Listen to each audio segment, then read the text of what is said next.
Do not come. I'm gonna come. When I was 10 years old, my parents bought me my very first bicycle. However, the problem was that the bike was so tall that my feet couldn't even touch the ground, which made the bike seat put a lot of pressure onto my 2-inch dingling. And when it was finally time to ride my bike, I immediately crashed into a car and broke my dingling, which snapped in half on impact. But while I was in the operation room about to receive reconstructive surgery, I begged the surgeon to give me a bigger dingling. And since he probably felt sorry for me, I woke up 2 hours later with a massive 12-inch dingling. Anyways, apparently there are motorcyclists out there that unfortunately couldn't get the same happy ending as me. The most painful motorcycle deaths ever by a talking hat. The face incident. In the summer of 2021, on a remote highway in Turkey, a young man deeply in love with his motorcycle woke up to a nice sunny day and decided that it was the best time to take his bike out for a spin. Deeply in love with his motorcycle. He was deeply in love with his motorcycle. Is that why they're both on the bed? Did they just do the frickety last night? But I mean, to be fair, I don't blame him. I mean, bro, just look at this. You could easily stick your dingling like down this tube, with consent, of course. A nice leather jacket with protective boots, gloves, and a helmet was what this man quickly threw on before going out for the ride. Just kidding, he decided that he didn't want to wear any of that since it's a hot summer day. But on the bright side, at least he decided to keep his helmet on, right? What, so he's just butt naked, riding his bike out in the sun with no clothes at all, not even a single helmet on, and his dingling is just going to be flapping around in the wind as he like accelerates to like 200 miles per hour? After making sure that he was wearing no protective gear at all, this rider would then take his sport bike for a nice calm ride. Calm? Of 120 miles per hour. Yeah, exactly. After hitting the highways, the rider couldn't contain himself and began speeding as fast as possible on his bike. However, unbeknownst to him, a steep turn with a guardrail would appear on the highway out of nowhere. Unable to correct his path in time, he was flung from the bike and hurled face first into the corner of a steel guardrail. The impact was so violent that it completely removed the entire front of his head and face. His eyes, nose, jaw, and facial skin were instantly torn away, leaving only the back of his skull intact. Bystanders who arrived moments later could hardly process what they were seeing. It looked less like an accident and more like a war zone. They searched for his body, and upon a glimpse, were instantly traumatized since it didn't really look like a human anymore. Bystanders did what they could, but unfortunately, he never had a chance. But I mean, realistically, if you look at this, do you like remotely think he has a single % of a chance of surviving? Like, just look at this. Of course not. Like, why are we treating this as if he had like a chance of survival? Bro, like half of his head is gone. That's his brain spilling out. But I'm pretty sure this is a very textbook case of what do you call it? Natural selection. Because first of all, no protective gear. Then you're riding at 120 miles per hour. Like realistically, what do you expect to happen? You're gonna respawn? You're gonna crash and respawn? Bro, that's not how it works in this world. Like, we are living on hardcore mode. If you die in-game, you die in real life. But yeah, I'm gonna say this one is slightly messed up because, like, purely because it was mostly his own fault. This next situation falls just past midnight on April 1st, 2025, in Phuket, Thailand. Wait. This is, April Fool's Day 2025, which was like how many months ago? Like 5 months ago? The streets were mostly empty, the air was heavy, and it was the kind of night that felt slower than it actually was. But not for one guy. This rider was flying down Bypass Road on a red and black Honda Forza. Probably just out for a ride, maybe trying to clear his head, maybe just pushing the throttle for the thrill of it. Whatever the reason, he was moving fast. Very fast. How fast? Then, in a split second, everything went wrong. He lost control of the bike, and with no time to correct and no time to react, he slammed straight into an electricity pole. The crash wasn't just bad, it was horrific. The impact was so violent that it cut his body in half. His upper half was found under the pole. His lower half? Thrown almost 200 feet down the road. His heart and organs were scattered across the scene. And somehow, his helmet was still on, but it didn't save him. And then let me guess, the rider is gonna eventually blame the helmet for not saving him. Like, he's gonna say he did everything right. He wore the correct protective equipment. He wore a helmet, yet the helmet still didn't save him from his body getting, like, sliced in half. Imagine having to cross the road over that. Like, me personally, if I had to cross the road, I would maybe walk a little bit up so I wouldn't have to cross over his heart and his organs. They later confirmed he was a Russian national. They never released his name and just let his story be another brutal reminder of how unforgiving speed can be. And then the plot twist was that it was just an April Fool's joke because it was on April 1st, right? This was all a joke. This never happened, right? Actually, wait, no, these photos look very real. Okay, I think it might be legit. So I guess I'm gonna have to rank this as probably genuinely traumatizing if I was there at the scene. the haircut incident. In Manacapuru, Brazil, a small riverside town that doesn't usually make international headlines would go viral for once, but for all the wrong reasons. A man was riding his motorcycle through the city streets, and from the looks of it, he wasn't really going slow. While another biker was trying to make a left turn, the man unknowingly would get into a head-on collision with him, and the crash would be so forceful that it would launch him right off of his bike, straight onto his head. And surprisingly, the accident wasn't too detrimental. He only suffered a couple of cuts and sprains to his body. That's what I would say if he was wearing a helmet, but once again, this rider decided to ride without one. Instead, when he crashed and landed on his head, the force of the impact was so intense that it ripped the skin right off his scalp. It wasn't just a cut or a gash. His scalp was completely peeled back, exposing raw bone. And when I say raw bone, I literally mean that his skull, muscle, and the whole horrifying anatomy of a human head were exposed to the world. Jesus Christ, that is what we call beyond bold. Like, this is not even bold anymore. This is beyond bold. Like, would you rather be bold, or would you rather be... Like, what do you call this? This is called sculpt, is it? So I think this is why it's called the haircut incident. But, I mean, at this point, he literally has no hair left to cut. A lot of people were confused by the bizarre nature of the accident and couldn't really understand how it could happen to a person. But, horrifyingly enough, it happens a lot. The injury is called degloving.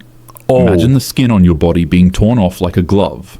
Probably not the best thing to imagine, but that's what doctors describe it as, and that's what happened to this man. Okay, you know what? I wonder whether there are images online about this incident. I kind of want to see what it looks like, low key, but I'm going to be traumatized. Okay, I've searched it up on Google Images, and for some reason, every single image has that automatic blur on it, and I can sort of see past the blur, there's a lot of red, and so I can already tell it's going to be brutal. It's going to be more brutal than a diddling from P. Diddy himself. I'm gonna rank this probably... I might give this Get Out because, bruh, I'm actually afraid to unblur those images on Google Image. I'm not gonna unblur it.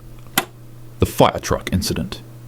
On the 15 freeway in Rancho Cucamonga, California, a routine night drive turned into a deadly inferno, and it all started with a motorcyclist and a semi-truck.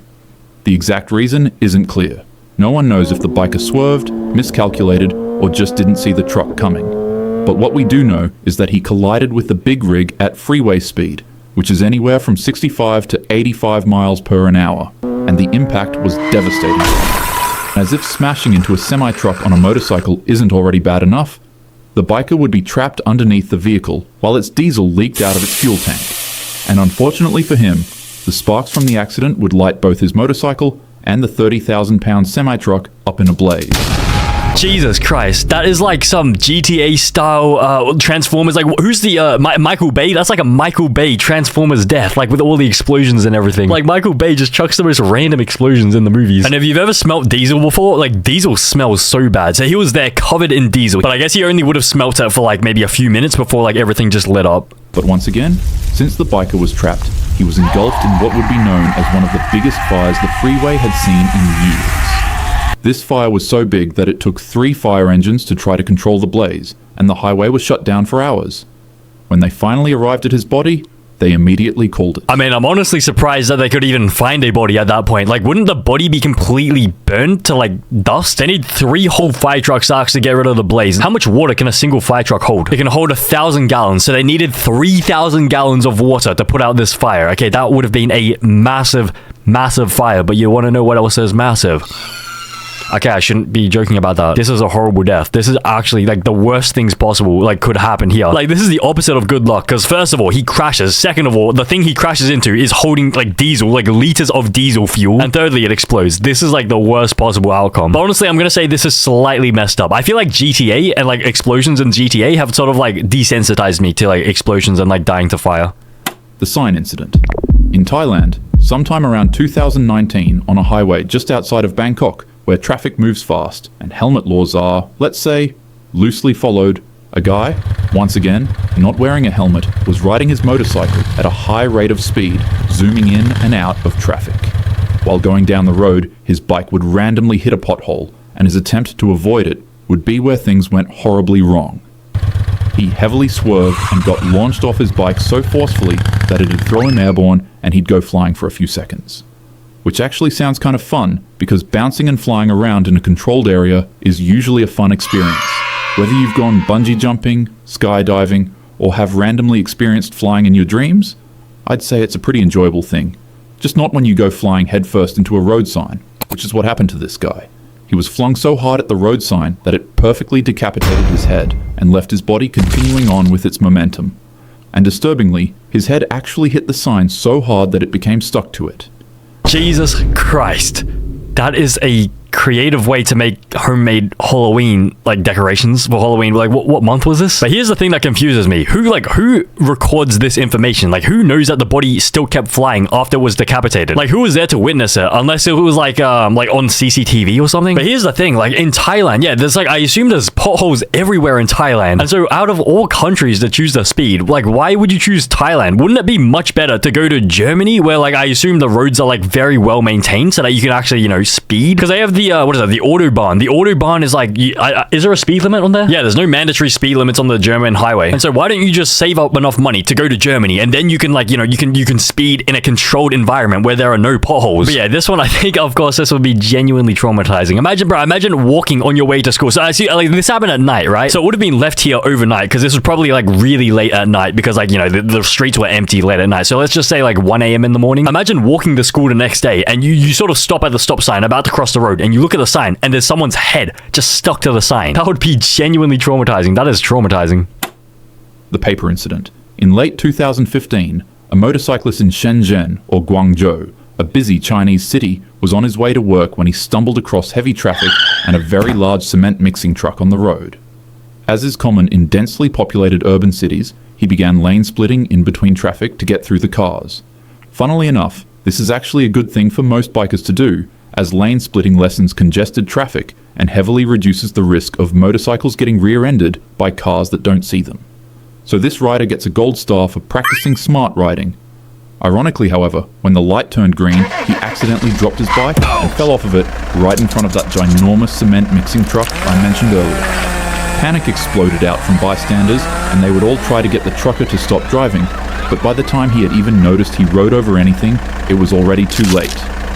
All 12 wheels of the 30,000-pound truck trampled over his body. But this person can be held accountable as well. Why would you just get up onto the truck and you would add even more weight? You would add like an extra 50 kilograms of weight to the guy's head. 12 wheels on a cement truck? Since when did they have 12 wheels? So this is a cement truck where it has 6 wheels, isn't it? But anyways, let's just say it's one of these ones with like 4 wheels over here. And it weighed 3,000 pounds. Oh, wow. That is, wait, 1.3 tons. That is massive. But at least it would have been like a painless death because it would be pretty instant. As soon as it runs over the head, like it's just GG. Like it's just flashing like flatline like immediately. It's not like this one where he would like be burning to death and like he would feel himself burning to death. And it's not like this one where it's like he'd feel himself get scalped. Honestly, I feel like this one might be the calmest one out of all of them. But okay, let's just continue for more details. Maybe I'll change my mind. Witnesses and first responders described his body as being no thicker than a sheet of paper on the road.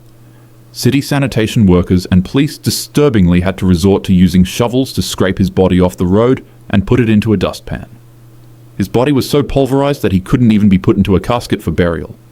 I don't really know why you like traumatizing yourself with stories like these, but that's all for now. Okay, now that is a little bit brutal. Like, it's flatter than an A4 piece of paper. Like, it's even flatter than this card. This is like a public transport card. It's even flatter than this. And the only way to remove it, you can't even peel it off like a sticker. You have to scrape it off with shovels. Imagine the people having to do that. And then what do you do with the body at that point? Do you scrape it off and put it into like a cup to... You're not going to drink it. I assume you don't drink it. But I think you'd have to cremate it. It was so flat that they couldn't even put it into a casket. But like, can't they just put the cup into the casket? But I mean, honestly, I still think this is the most calm one out of all these deaths because at least it's instant. You don't really suffer there. So I think, yeah, it's maybe it's slightly messed up.